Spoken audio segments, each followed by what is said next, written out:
देखते ही खाने का मन हो जाए और जब खाए तो मुंह में घुल जाए। अब व्रत में मिठाई के लिए आपको सोचना नहीं पड़ेगा कि मैं व्रत के लिए क्या बनाऊं। ना मावा चाशनी, ना दूध मलाई, ना चीनी, सिर्फ और सिर्फ 3 से 4 चीज़ों से ही मिनटों में तैयार super tasty, super healthy, super quick बनने वाली व्रत की मिठाई जो आपको दिन भर की एनर्जी देगी, जिसे एक बार बनाइए और पूरे महीने भर तक आप इसे स्टोर करके रख सकते हो। तो चलो देखते हैं व्रत की स्पेशल मिठाई बनाने की रेसिपी।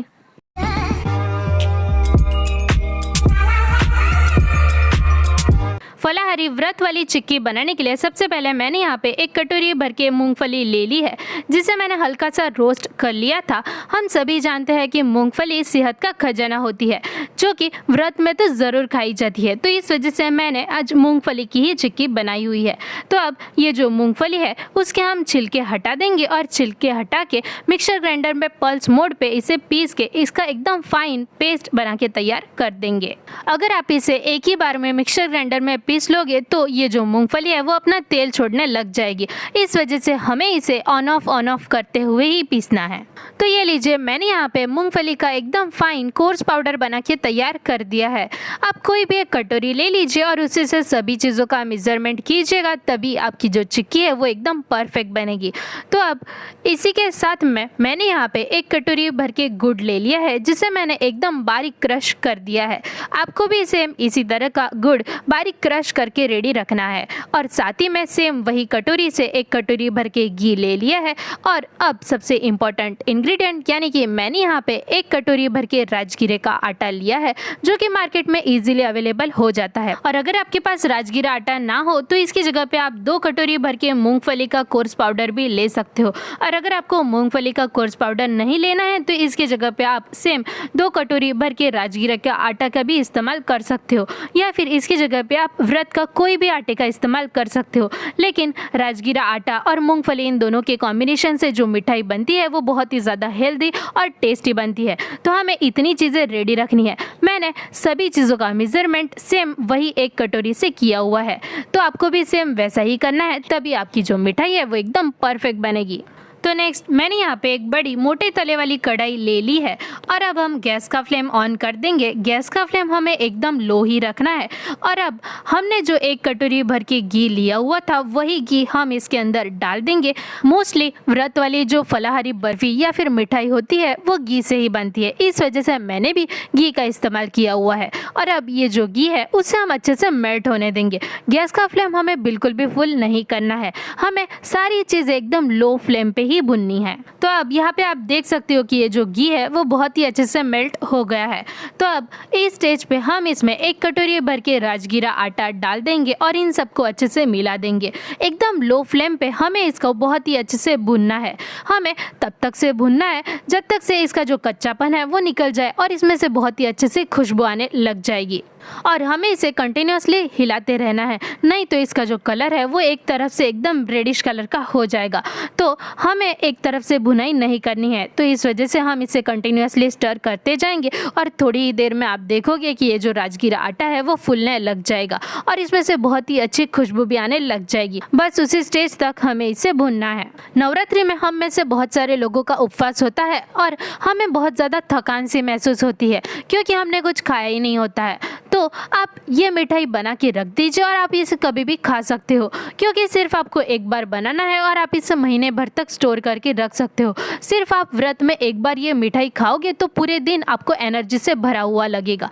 और ये मिठाई ऐसी है कि एकदम हेल्दी और टेस्टी है, जो कि आपको पूरे दिन की थकावट से बचाएगी। तो अब यहाँ पे आप देख सकते हो कि ये जो राजगीरा आटा है वो बहुत ही अच्छे से भुन गया है। हमें कैसे पता चला कि ये अच्छे से भुन गया है? तो इसमें से बहुत ही अच्छी खुशबू भी आ रही है और इसका जो कलर है वो भी हल्का सा चेंज हो गया है और ये जो आटा है वो एकदम फुला फुला लग रहा है। तो बस इसी स्टेज तक हमें राजगीरे आटे को भूनना है। तो अब हमने जो मूंगफली का कोर्स पाउडर बना के रेडी किया हुआ था वो मूंगफली का कोर्स पाउडर हम इसके अंदर डाल देंगे। हमने पहले ही मूंगफली को हल्का सा रोस्ट किया हुआ था, इस वजह से मूंगफली का पाउडर मैंने एकदम लास्ट में डाला हुआ है।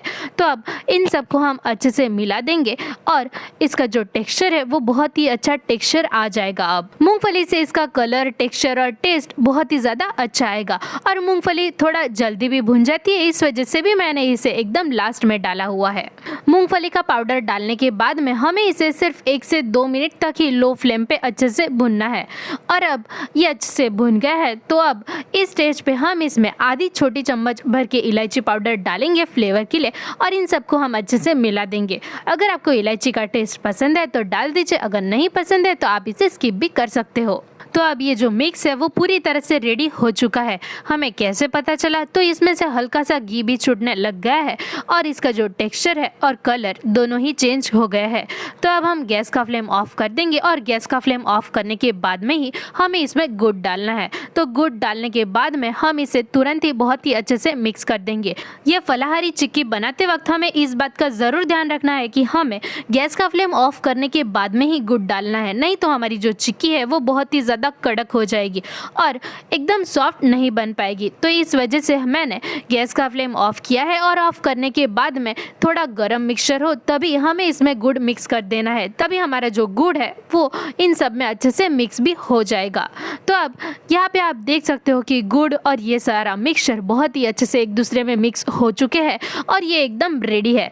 तो अब मैंने यहाँ पे एक प्लेट को पहले से ही घी से ग्रीस करके रखा हुआ था, वो प्लेट में हम सारा मिक्सचर ट्रांसफर कर देंगे और इसे हम चम्मच से ही अच्छे से फैला देंगे। तो अब मैंने यहाँ पे एक कटोरी ली है जिसे मैंने बैक साइड से अच्छे से घी से ग्रीस कर लिया है। इससे हम ये जो मिक्सचर है उसे हम अच्छे से हर तरफ से अच्छे से फैला देंगे थाली में। तो अब ये जो मिक्सचर है उसे मैंने बहुत ही अच्छे से स्प्रेड कर दिया है। तो सबसे लास्ट में हम इसके ऊपर थोड़े ड्राई फ्रूट्स डाल देंगे और ड्राई फ्रूट से इसे गार्निश कर देंगे। तो मैंने यहाँ पे काजू, बादाम और पिस्ता लिए हुए हैं जिसे मैंने एकदम बारीक क्रश कर लिया है और वो हम इसके ऊपर डाल देंगे।